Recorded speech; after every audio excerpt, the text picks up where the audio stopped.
Well, it's been a broken record the last three games. You know, in San Antonio, we lost the game in the second quarter. Brooklyn game, we lost the game in the third quarter.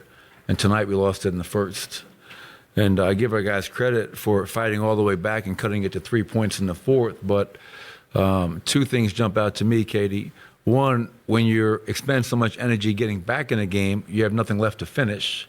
And two, who the hell are we to think we can play three quarters and win a game? Like, everybody we play is playing for something.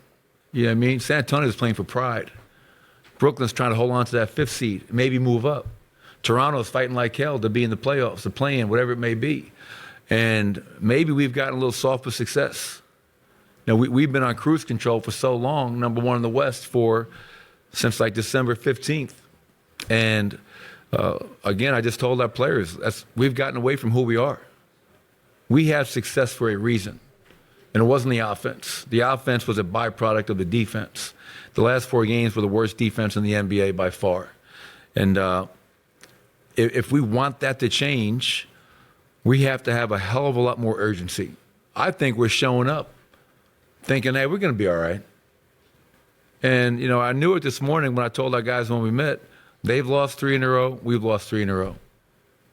Something's got to give. And they dominated us in that first quarter. I mean, they didn't feel us. They had us on our heels, and just really disappointing. But the last thing I'll say about that is this. I think this is a tremendous opportunity for us. I love the fact we're facing adversity because I'm going to find out a lot about guys in that locker room. I'm here. I'm going to be here today, tomorrow, and the day after. I ain't going anywhere. And I'm going to find some guys that are ready to fight with me because right now we're just in chill mode. And you can't be in chill mode with 13 games to go in the season. We got to try to find a way to get our swagger back and get back to playing Denver Nugget basketball. You just mentioned about feeling you defensively. There's no way you play good quality defense without being a physical defense, can you? Impossible. You know, if you are not the aggressor, if you're not the more physical team, the more urgent team's going to run script offense on you. I mean, we gave up 49 points in the first quarter. 3-game losing streak, 49 points.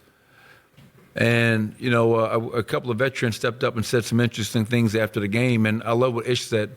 We have too many guys that when their offense isn't working, they're waiting for their offense to get them going. No, we have to be a team that relies upon our defense. We were scratching the top 10 in defense before these last four games. And now we've slid back to probably 15, 16, 17. So, yes, physicality is a major part of being an effective and efficient defensive team, something we have not done in the last four games. That was a season high points allowed that first quarter for any quarter this season.